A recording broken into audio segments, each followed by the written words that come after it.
만약에 미국의 전술 핵이 한국에 배치된다면 어떤 운영을 할지 한번 예상해 볼 수가 있겠습니다.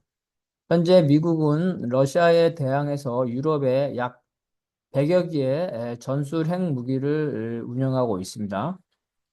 북대서양 조약기구의 핵 기획 그룹은 독일, 이탈리아, 네덜란드, 벨기에, 트르키예 등 5개 국가에 이러한 미국의 핵무기가 배치되어 있기 때문에 이 핵무기에 관한 계획, 그다음에 의사결정, 운반 등에 대해서 협의를 하는 기구입니다. 나토는 유럽이죠. 러시아에 대해서 재래식 무기가 압도적이지 못하기 때문에 러시아의 전술 핵 공격 혹은 재래식 공격에 대해서 이 재래식 공격을 나토가 하더라도 러시아에 심각한 타격을 주기 어렵기 때문에 러시아에 대해서 전술핵 무기로 공격할 필요성이 높습니다. 이것이 이제 한반도와 다른 점이죠. 조선에 대해서는 압도적인 재래식 보복이 가능하지만 러시아에 대해서는 그게 어렵다는 겁니다. 따라서 한반도와 달리 유럽에서는 전술핵 배치의 군사적 필요성이 존재합니다. 바로 그 미국의 전문가들이 이런 주장을 하고 있습니다.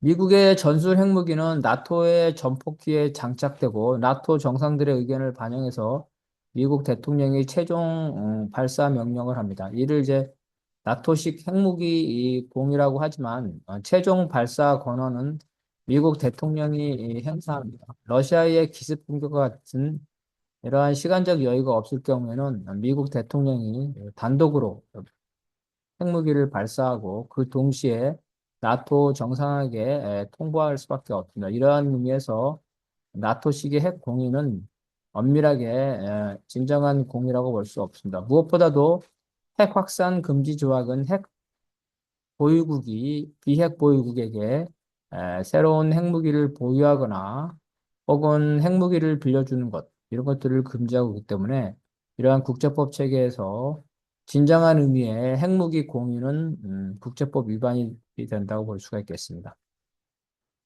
한미는 2023년부터 핵 협의 그룹을 운영하고 있는데요. 이거는 남한의 조선으로의 핵무기로 인한 불안을 불식시키기 위해서 북핵 대응과 한미의 확장 억제를 논의하고 있습니다. 확장 억제는 미국의 핵 전략과 한미의 재래식 전략을 통합 운영하는 겁니다. 즉, 핵무기에 대한 대항은 반드시 이 핵무기로서만 하는 게 아니라 압도적인 재래식 무기로도 할 수 있다는 거죠. 구체적으로는 북핵에 대해 관한 정보 공유, 그 다음에 공동 기획, 공동 실행을 체계적으로 한다는 거죠. 그 다음에 관련돼서 정례적으로 확장 억제 수단의 운영 연습이죠. 주로 이제 재래식 한국군의 경우에는 어, 그 현무죠. 현무를 중심으로 한 어, 높은 수준의 재래식 보복 수단이게 되겠죠. 그리고 미국의 경우에는 핵 보복이죠. 이러한 훈련들을 하게 되고, 그 다음에 핵 잠수함과 핵 폭격기 등 미국의 전략 자산의 전개죠. 이런 것들을 통제하는데, 어쨌든 이러한 전략 자산을 더 자주 한국에 들이고, 그 다음에 핵 무장의 강도를 높여서 한국에 핵 전술핵을 배치하지 않더라도 그와 유사한 효과를 내도록 하는 것, 이것이 이제 목표라고 볼 수 있겠습니다. 그래서 실제로 미국이 그러면은 한국에 전술핵을 배치한다면 어떤 모습이 현실적인지를 본다면 첫 번째는 전술핵 미사일과 전략핵 미사일을 발사할 수 있는 전략핵 잠수함이죠. 를 정기적으로 괌 1번 오키나와나 이제 오키나와죠. 오키나와나 미국의 주1 해군 기지죠. 부산 등에 순회 입항시켜서 한국인에게 사실상 전술 핵무기를 한국에 배치했다. 그리고 부산항이 중심되겠는데 이렇게 설득할 수 있습니다. 한국은 한국에 고정적으로 이러한 전략 핵잠수함 한 척을 배치할 것을 요구할 수 있지만 예를 들어서 부산항이 미국의 전략 핵잠수함의 모항으로 이렇게 결정이 된다면 핵잠수함이라는 것은 사실은 은밀하게 돌아다녀야 되는데 대놓고 핵잠수함을 대놓고 부산항에 들랑달랑 한다는 것은 미국의 전략이 어긋난다는 거죠. 바다 깊숙이 있어야 되고 아주 은밀하게 활동을 해야 한다는 겁니다.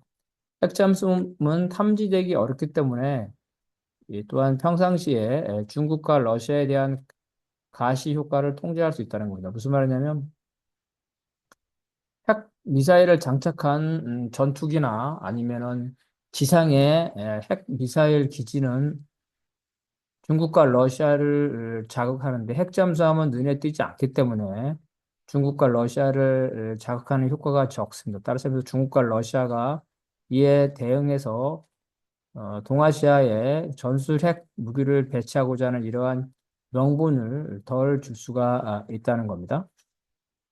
따라서 동아시아의 전술 핵무기를 확산하지 않도록 하는 이러한 미국의 전략에 유리하죠. 반면에 이러한 전략 잠수함 핵무기는 조선이 유사시에 타격하기 힘들기 때문에 군사적으로도 이익이 있다는 겁니다. 조선이 선제 공격을 하더라도 잠수함에 대해서 선제 공격을 하기는 어렵다는 거죠. 한편 이제 그 전략 핵 잠수함 말고 핵 추진 잠수함은 핵무기를 장착하지 않는 이러한 무기죠. 이러한 것들은 현재 22개의 발사관에 각 7개의 미사일, 총 154개의 재래식 토마호크 미사일을 장착할 수가 있습니다. 그래서 핵무기를 장착하지 않은 채로 부산 등 남한에 정기적으로 입항할 수 있죠. 현재도 입항을 하는데 좀 더 정례화시킬 수 있다는 겁니다. 마찬가지로 핵무기가 아닌 재래식 전략 자산인 초음속 폭격기죠. 랜서도 배치를 자주 할 수 있다는 거고요. 그리고 이제 전략 핵무기를 장착한 BOCB 폭격기 있죠. 그다음 스텔스 폭격기 스피릿 등의 전개 빈도를 높이고 F-22를 순회 배치할 수 있다는 겁니다. 그래서 이러한 전략 자산의 경우에는 부정기적으로 한반도에 방문을 하게 되는 거고 F-22는 좀 더, 그죠? 좀 더, 일정 기간 한국에 머무르는 방식으로 순환할 수 있다는 겁니다. 그리고 주한미군은 현재 그 F-35가 없는데 F-16을 전부 다 F-35로 대체해서 상시 주둔할 수 있다는 겁니다. 2024년에 주일 미군의 최초로 F-35 48대가 배치됐는데 다음 순서는 한국에 F-35를 배치하는 것이라고 볼 수가 있겠습니다. 지상에서 발사하는 전술 핵 미사일, 전폭기에서 발사하는 전술 핵폭탄과 미사일의 경우에는 실제로 배치하기보다는 하나의 협상 카드로서 북을 압박하는 협상 카드로서 북이 협상에 나오지 않으면 한국에 남한에 이러한 전술 핵 미사일을 지상에 배치하거나 이러한 전폭기에서 발사하는 전술 핵폭탄과 미사일이죠. 이거를 배치하겠다고 북한을 압박하는 그러한 카드로 쓸 수 있다는 겁니다. 핵지뢰나 핵폭탄은 이미 한미가 이에 상응하는 재래식 무기가 파괴력이 충분하므로 한미 입장에서는 검토 대상이 아니라 볼 수 있겠습니다. 핵잠수함에서 발사하는 전술핵 무기, 아까 말했죠? 거의 수소폭탄급인데 160개를 한꺼번에 발사할 수 있다 그랬죠? BO-12 경우에는 20개까지입니다. 그래서 전술 핵 전쟁에 충분히 대응할 수 있기 때문에, 그죠? 조선이 이 선제 공격을 하도록 허용하는 미사일 기지나 공군기지에 전술핵 무기를 온다면 조선이 선제 공격을 하겠죠? 굳이 그러한 위험 부담을 감수할 필요가 없다는 겁니다. 또 아까 말한 것처럼 이러한 눈에 띄는 전술 핵무기는 한반도의 비핵화를 파괴하는 가시적 효과가 커서 중로의 전술핵 배치를 유발하기 때문에 미국의 안보 이익을 훼손한다는 거죠. 그래서 굳이 이거를 협상 카드지 실제로 배치할 필요는 없다는 겁니다.